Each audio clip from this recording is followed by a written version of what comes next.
You are listening to the Addiction Files, where we discuss evidence-based treatment, clinical pearls, and resources while striving to destigmatize the treatment of addiction in our medical culture and save lives. We are the Addiction Doctors, Dr. Darlene Petersen and Paula Cook.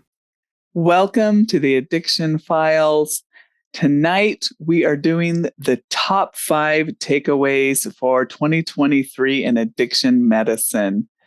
And we're going to start out talking about the 2022 NSDUH data overview, and then we're going to go into discussing the increase in post-pandemic drinking and how just the general isolation and loneliness plays into drinking. And then the public health warning and xylazine and fentanyl. So how is that playing a part in overdose deaths? And then just brand new released the ASAM clinical treatment guidelines for stimulant use disorders. So we're just going to introduce this. We will do a whole podcast on this coming up. And then so the MATE legislation, what does that mean? Who does it affect? Who's exempt from it? And so let's start out. The 2022 NSDUH data was just released just in November. And actually, the Monitoring the Future data is coming out. We're recording this early in December, and that comes out typically mid-December. So watch for that. So what does this tell us? Where is substance use disorder? So just as a broad overview, in 2022, we saw still substance use. Some things remained the same, but most things we saw a slight uptick.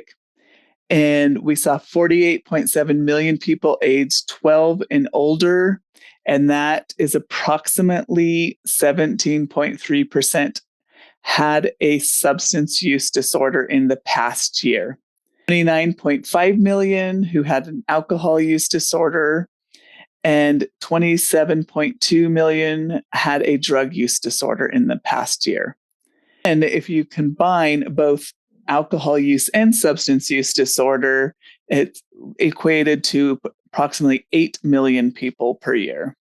So our numbers are still staggeringly high. The most used substance among Americans, so people aged 12 and older, is still cannabis was the most used illicit substance, with 22% of people ages 12 and older. And that is approximately 61.9 million people use, and that's past year use. And 72.3 million people 12 and older used an illicit substance. So that's approximately 25% in the past year.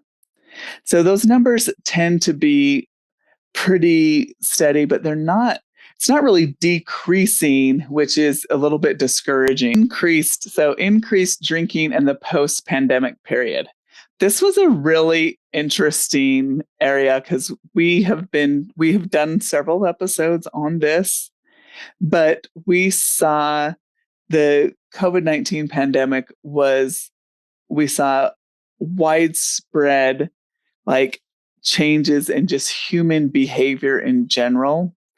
And from the National Institute of Health, we saw that during the first year of the pandemic, alcohol sales jumped by nearly 3%. And this was noted to be the largest increase in more than 50 years. And then multiple small studies also showed that 25% of people reported drinking more than usual. And we certainly would agree with that. That's what we've seen and have continued to see in the 3 years post-pandemic. The biggest thing that we're now asking since is, so we've continued to see these spikes. And since this, so usually they've noted that with any kind of major disasters, illnesses, outbreaks of wars, you will see these spikes and then these drinking levels. After 5 to 6 years, you slowly returning to those usual levels. And this came out in May of this year, May of 2023.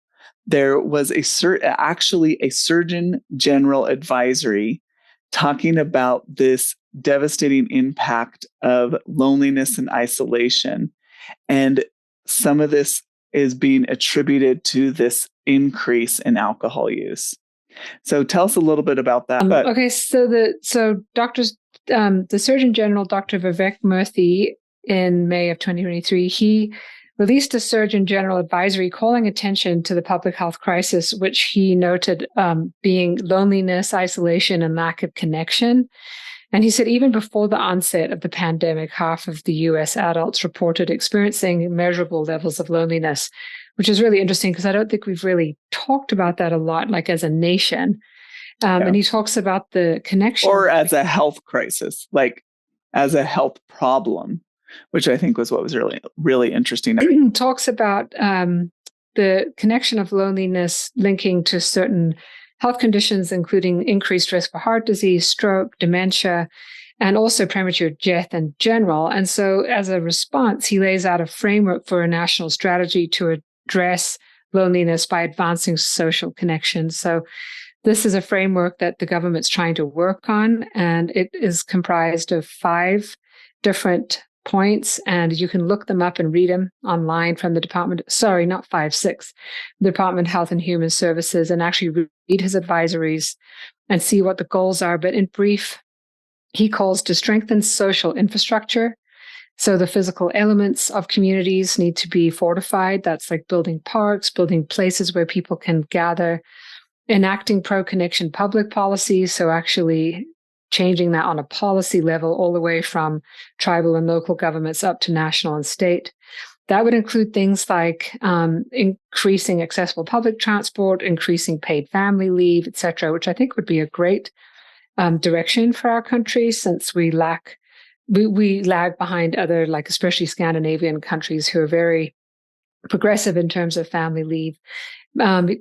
Number 3 is mobilizing the health sector. So we need to realize as a health community, like you were just saying, Darlene, that we're not recognizing this as a major risk factor, although those of us in clinical medicine, of course, are seeing it. Like we see it all the time, and we recognize that lonely people are much more at risk. He's calling for a reformation of digital environments and asking that we critically evaluate the relationship that we have with technology. And all of us know that the phone has like completely disrupted relationships as we know them and social interactions. Like we just need to go into any restaurant or go into any public place and just watch everyone on their phone to realize that we've had a breakdown of communication and connection. And then he asks for a deepening of knowledge around this, and then also cultivating a culture of connection. So this is kind of a little bit removed from what you're talking about with alcohol and the pandemic, but it does really connect because a lot of people are saying that they've been drinking more in the setting of loneliness that was just started pre-pandemic and then much exacerbated by the pandemic. So the ASAM stimulant use disorder guidelines was just released November 7th of 2023. And this is something that is widely prevalent, stimulant use disorders. And so having this guideline is to provide evidence-based strategies, clinical informed standards of care. And this is for prevention and treatment of substance use disorders. And this also includes information on stimulant intoxication and stimulant withdrawal. So quite comprehensive. And if you have not heard about it, I encourage you to look that up and review that. And we will also do a more in-depth review coming up. And then moving forward, so xylazine, this is just released, was a public warning on the widespread threat of fentanyl mixed with xylazine. We did a full episode on xylazine and the ins and outs with that. The challenge that we have, and I'm just going to start with this, and then Paula, I'm going to have you talk more about this, but what is most of us in our offices and our point of care testing, we have 2 substances that most people really can't test for in our point of care testing. And that's one big challenge that we have. And then we have something as a very powerful sedative that's being mixed with an incredibly powerful opiate. And this is this is very risky and as far as overdose deaths. So give us some more information. What are we looking at? What is the statistics like? How often are they seeing this? And this is information that's coming from the DEA. So this is where they are seizing this and finding this in substances. Well, according to the CDC and their release in June of 2023 in their Morbidity and Mortality Weekly Report, they report on January 2019 to June 2022 data. They looked at 21 jurisdictions, and they note that xylazine was detected in overdose deaths, and it increased 276% from January of 2019 to June of 2022. So that's a huge increase. So back in January of 2019, it was about 2.9% involved in deaths. And then by June 2022, involved in 10.9%. So it was detected. Yeah, much bigger jump. This was mostly jurisdictions in the northeast part of the country. And of course, we know now that xylazine is being detected all over the country.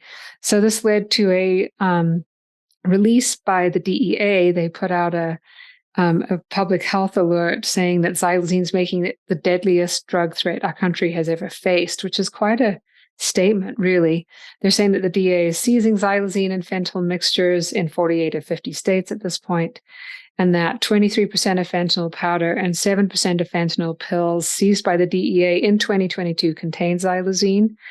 So this just adds to the risk, like Darlene said, of higher risk of fatal drug poisoning because of the tranquilizing effects of xylazine. Being that it's not an opioid, naloxone, which we use to reverse opioids, is not effective against it. Right. And then it also has this horrible effect of wounds. So people who do inject xylazine are much more susceptible to develop severe wounds that are often necrotizing, not healing, and can cause some significant downstream effects. So they're recommending that we all educate ourselves as healthcare workers about the risks to patients exposed to xylazine and illicit drugs, and that we provide xylazine test strips to those of our patients who do inject drugs so that they actually are informed about their drug supply. Last is the MATE Act and training requirement and resources. So what is that? All of us, we talked extensively about this last year, the removal of the DEA waiver, and then the requirement that came out that now all providers, so anyone who has a DEA registration to prescribe Schedule 2 through 5 medications, now is required to complete training on addiction, what the MATE Act essentially comes down to. What is the nuts and bolts of this? So when did this come into effect? So it was signed into effect as part of the Consolidated Appropriations Act of 2023, and that came into effect on December 29th, 2022. And what does that mean, though? So as passage of this means you have to complete at least 8 hours of training. This can be cumulative. It does not have to be in one single session. So this can be over several different courses on either opiate or other substance use disorders that has been approved by certain specified organizations. And that has to be very clear. There are only certain ones that will qualify for that 8 hours of training. This is a key for many people that are listening to this. If you hold a current board certification in addiction medicine or addiction psychiatry from one of the American Board of Specialties or the American Board of Addiction Medicine, then you are exempt from this training requirement. And then the third exemption is if you've graduated within 5 years in good standing from a medical or advanced practice nursing or physician assistant school within the United States that included successful completion of an opiate or other substance use disorder curriculum. So your school has to have submitted that they have provided addiction treatment as part of your curriculum. Training must include the treatment and management of patients with opiate and other substance use disorders and appropriate clinical use of all drugs approved by the FDA for the treatment use disorder. I really like that's actually specified. And this all comes directly from SAMHSA's website. So you can go directly to there if you have additional questions. There's a couple of other things that are a little more into the details. If you held previously a waiver and have met the training requirements to prescribe buprenorphine, then you can attest that you've already met the training requirements.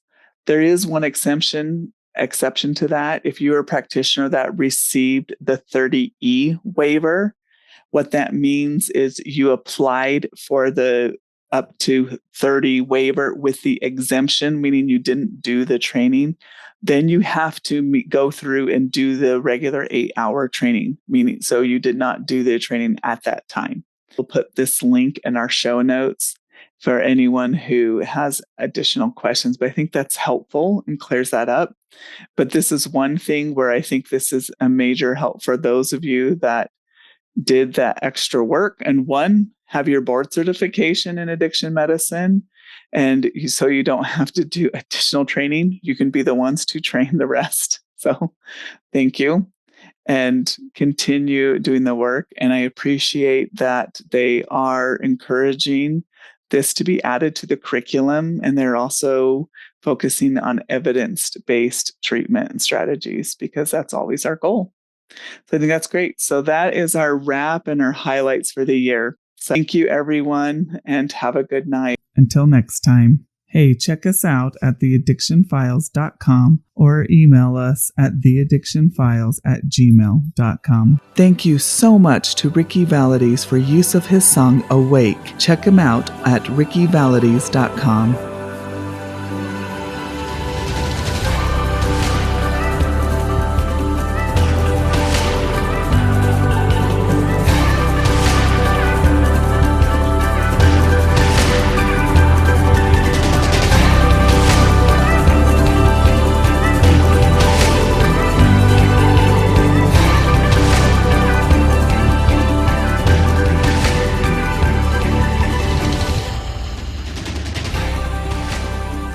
Content of the podcast are for entertainment and education purposes only. Hosts and guests are not responsible for any harm caused by information obtained from this source. As each person is unique, you're advised to seek the advice of your own healthcare professional to treat any medical conditions you may be having. Opinions expressed on the show are those of the Addiction Files and not of our respective employers.